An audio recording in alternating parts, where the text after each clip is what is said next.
अस्सलाम वालेकुम दोस्तों, कैसे हैं आप। ऑल इन वन काजिम में आपको खुशामदीद। दोस्तों, मैं आज मौजूद हूँ ऐसी समाजी शख्सियत के पास जो अपने फलाही कामों की वजह से बहुत ज़्यादा मशहूर हैं और सुजानी टाउन के इलाके तेसर टाउन में हर दिल अजीज़ हैं।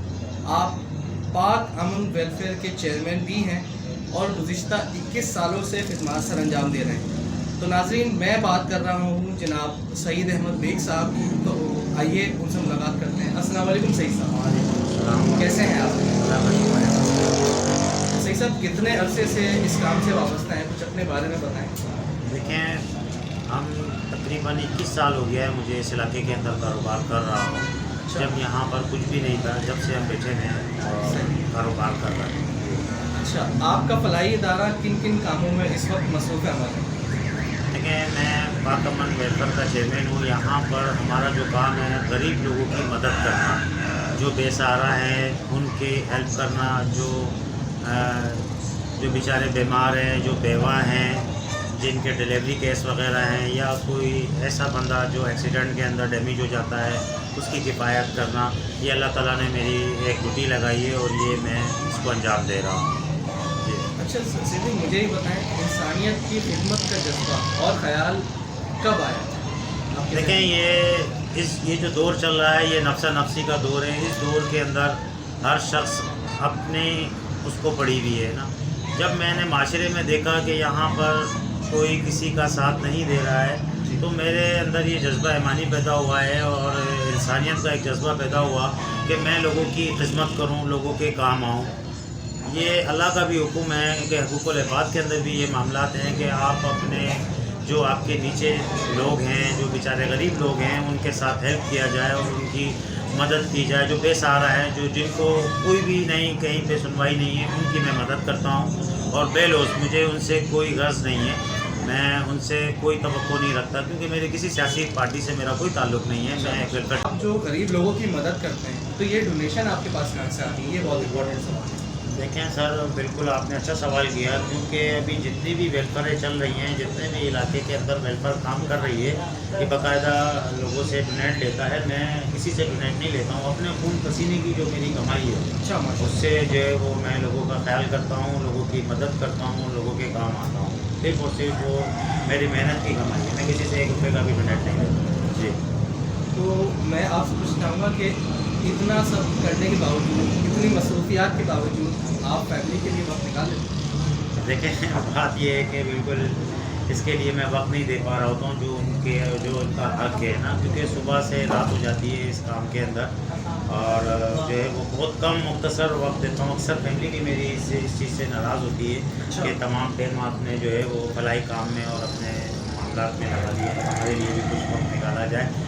और ये सब बेनिफिट अगर मैं खिदमत इंसानियत की कर रहा हूँ तो उसके अंदर सबको बेनिफिट है। मैं लाजिम सी बात है, मेरे अगर कोई लोग मेरे लिए दुआ गो होंगे तो मेरी फैमिली के साथ में जुड़ा हो।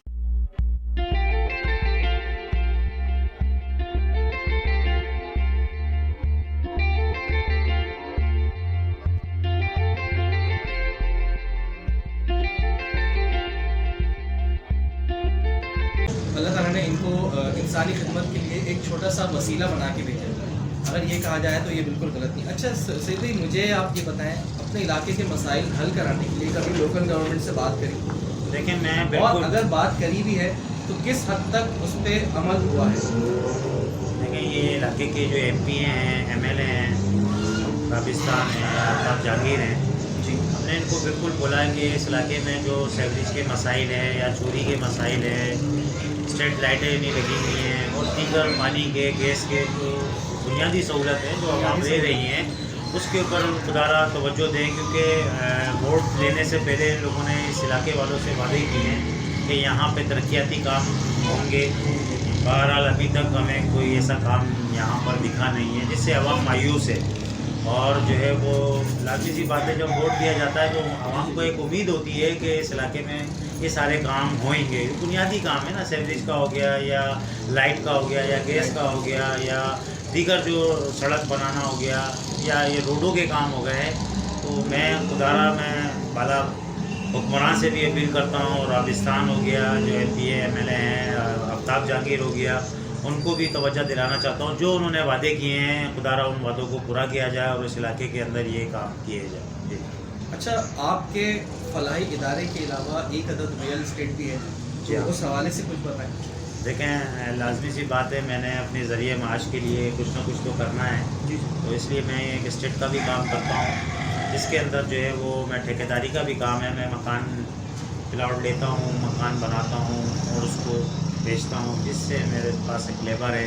लाजमी सी बात है, जब एक मकान बनता है तो उसके अंदर ब्लॉक वाले, सीमेंट वाले, मिस्त्री, मजदूर, कलर वाले, सरिये वाले और दीगर रेती वाले, दीगर जो लोग हैं, काफ़ी सैकड़ों की तादाद में उसमें रोज़ी रोज़गार होता है।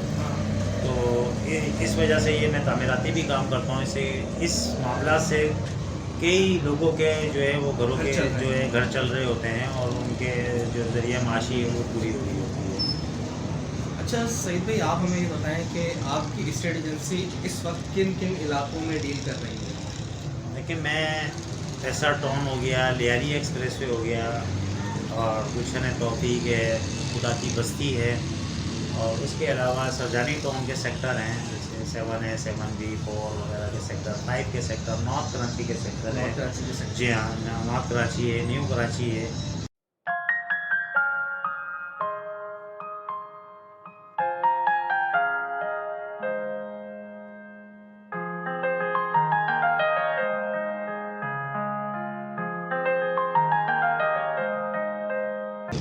इन्वेस्टमेंट के हिसाब से सुरजानी टाउन में ज़मीन लेना या घर लेना कैसा है? देखें, मैं तो ये कहता हूँ कि अगर हम नॉर्थ कराची और न्यू कराची की बात करेंगे तो वहाँ पर प्लॉट का रेट इस टाइम पे कम से कम भी 50 लाख से ऊपर जा रहा है, 80 गज का। तो यहाँ पर ये जो सरजानी के इलाके हैं, तसरटोन के इलाके हैं, यहाँ पर ज़्यादातर गरीब तबका, मुतवसत तबका आता है, जिसके पास 15 लाख, 20 लाख, 25 लाख रुपए होते हैं। तो ये और किराए पे वो नहीं रह सकता, क्योंकि आजकल के किराए इतने महंगे हो गए हैं कि बंदा अपना खाना पीना कर ले या फिर किराया अवेलेबल कर ले। और ये जो आप 10 से 15-20 लाख बात कर रहे हैं नाज़रीन, तो ये वो पैसे हैं जो उस इंसान की ज़िंदगी भर की जमा पूंजी होती है मेरे ख्याल से। तो बिल्कुल बिल्कुल ऐसा ही है।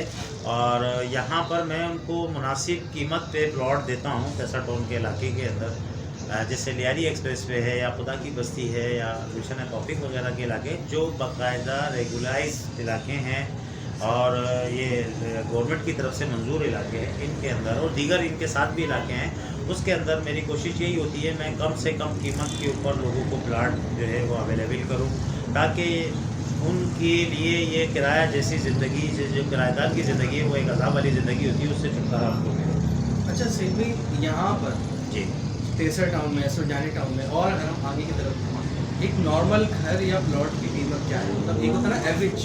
जी देखें, अगर आप लियारी के सेक्टर के अंदर प्लॉट लेते हैं या मकान लेते हैं, मकान की कीमत वहाँ पर 15, 18 लाख, 16 लाख, 20 लाख जैसे लोकेशन है उस हिसाब से उधर उनको मिल जाते हैं, है ना।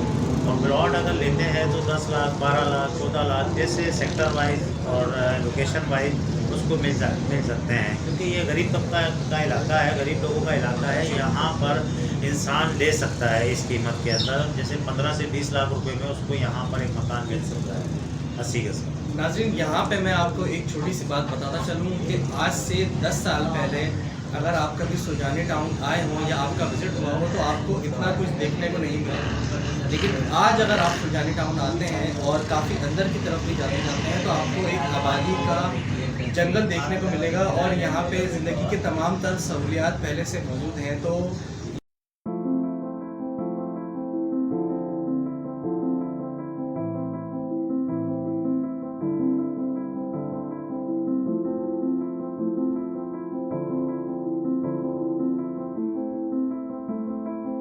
और कोरोना ने आपके काम पे क्या असर डाला? देखिए, मैं तो ये कहता हूँ कि पूरी दुनिया के अंदर इस लॉकडाउन ने लोगों को डिस्टर्ब किया, बहुत ज़्यादा डिस्टर्ब किया है। और मैं तो ये कहता हूँ कि अक्सर लोग बेचारे इस मामला से जो है वो बहुत परेशान हैं, और मैं ये कहता हूँ कि मुझे भी बहुत परेशानी हुई है, क्योंकि वो पहले जैसा कारोबार नहीं, अब अल्हम्दुलिल्लाह आहिस्ता आहिस्ता जाके वो बिल्कुल एक दरमियाने सिस्टम पे कारोबार आ गया है। मैं इसमें भी अल्लाह की बेहतरी होती है, जो भी अल्लाह के काम होते हैं उसमें अल्लाह की बेहतरी होती है। उसको एडजस्टमेंट करना पड़ता है इंसान को। बहरहाल ये है कि बहुत मुतासिर हुआ, मैं भी मुतासिर हुआ हूँ और पूरा मुल्क ही हाँ। इस चीज़ से जो है वो मुतासिर हुआ है। जी अच्छा सईद भाई, आने वाले वर्षों में यहाँ ज़मीन की क्या वैल्यू होगी? देखिए, मैं ये कहता हूँ कि यहाँ जो आगे जाके हमारे इलाके में नादरन भाई पास लग जाता है, ये जो है यहाँ पर मैंने सुना है कि जुड़िया बाज़ार, गोल्डन मार्केट और दूसरी मार्केटें यहाँ पे शिफ्ट हो रही हैं आने वाली बिल्कुल आने वाले वक्तों के अंदर। जब ये सब चीज़ें यहाँ आ जाएंगी तो ये इलाका भी एक बहुत कीमती इलाका हो जाएगा। जी हाँ, अभी कुछ अर्से की बात है और जो है उस कीमत पे पहुँच जाएगा जो गरीब आदमी की पहुँच से दूर हो जाएगी। अभी फ़िलहाल इधर जो है आप गरीब आदमी ले सकता है इसको। जी अच्छा सईद भाई, आप पाक अमीन वेलफेयर के चेयरमैन, जी कैसा लगता है कि लोग आपको इतनी इज्जत देते हैं, इतनी मोहब्बत देते हैं, इतना प्यार करते हैं? देखें सर, ये मैं सबसे पहले उस रब का शुक्र अदा करता हूँ जिसने मुझे मुंतखब किया और ये जिम्मेदारियाँ मुझे दी हैं। और मुझे शुरू से ही खिदमत क़ल्ब का शौक़ था। जब मैं छोटा था, जब से मुझे शौक़ था कि मैं इंसान की नहीं इंसानियत की खिदमत करूँ। उसके अंदर ना मैंने किसी मज़हब को देखना है, ना ही मैंने किसी कौम को देखना है, ना ही मैंने किसी फ़िक़े को देखना है। मेरे लिए सारे ही जो है वो एक काबिल एहतराम है और मैंने सिर्फ़ इंसान और इंसानियत को देखना है कि वो उसके अंदर इंसानियत होनी चाहिए और उसके लिए हम हर वक्त खड़े हैं। भले वो क्रिश्चन हो, भले वो हिंदू हो, भले वो सिख हो, भले वो मुसलमान हो या भले वो किसी भी कौम का हो, सिंधी, पंजाबी, महाजन, कोई भी हो। हमने सिर्फ़ जो है इंसान को देखना और इंसानियत को देखना। हमारा मंशूर भी यही है। मेरे मंशूर के अंदर हमने ये लिखा है कि हमने सिर्फ़ और सिर्फ इंसानियत की खिदमत करनी, वो भी बेलोस। मुझे उनसे कोई लालच नहीं है, सिर्फ अल्लाह की रज़ा के लिए कि मेरा अल्लाह राज़ी हो जाए। अच्छा, हमारे नाज़रीन को आप कोई आखिरी पैगाम देना चाहें? देखिए, मैं तो यही कहता हूँ कि जो शख्स किसी दूसरे के लिए सोचता है और किसी दूसरे के लिए आसानी पैदा करता है, तो मेरे रब का हुक्म है कि उसका फरमान आलीशान है कि अगर आप किसी के लिए भला करोगे तो ये समझ लो कि आप अपने लिए भला कर रहे हो। और अगर आप किसी के लिए तकलीफ़ पैदा करते हो, किसी को परेशान करते हो, किसी के लिए अज़ियत पैदा करते हो, तो ये समझ लें कि वो आपने अपने लिए पैदा की है। तो मैं सब लोगों से यही रिक्वेस्ट करता हूँ कि एक दूसरे के साथ भाईचारा करो, एक दूसरे के साथ ताउन करो, एक दूसरे के साथ मोहब्बत करोगे। ये दुनिया वो है, जो दोगे वो मिलेगा, जो बोगे वही आपको मिलेगा। तो मैं तो ये कहता हूँ कि मोहब्बत के अंदर जो ताकत है वो किसी भी चीज़ में नहीं है। आप सब लोगों से यही रिक्वेस्ट है, जो लोग मेरी बात को सुन रहे हैं, कि एक दूसरे से भाईचारा करें और एक दूसरे से मोहब्बत करें। फिर देखें आपकी ज़िंदगी के अंदर कितनी आसानियाँ मेरा रब पैदा कर देगा। आपके वहम गुमान में भी नहीं होगा और आपको अल्लाह वो मुकाम दे देगा। जी, तो इसी के साथ ही नाज़रीन, आज के इस प्रोग्राम को यहीं पर ही इख्तिताम करते हैं। उम्मीद करता हूँ आपको बहुत ज़्यादा मज़ा आया होगा। सईद भाई से हमें बहुत कुछ जानने को मिला, बहुत कुछ सीखने को मिला। तो बस इजाज़त चाहते हैं। अगर आपको ये वीडियो पसंद आई है तो इसको ज़रूर लाइक कीजिए, शेयर कीजिए और हमारे चैनल को ज़रूर सब्सक्राइब कीजिए और फेसबुक पे हमें फॉलो करना ना भूलें। शुक्रिया, अल्लाह हाफ़िज़।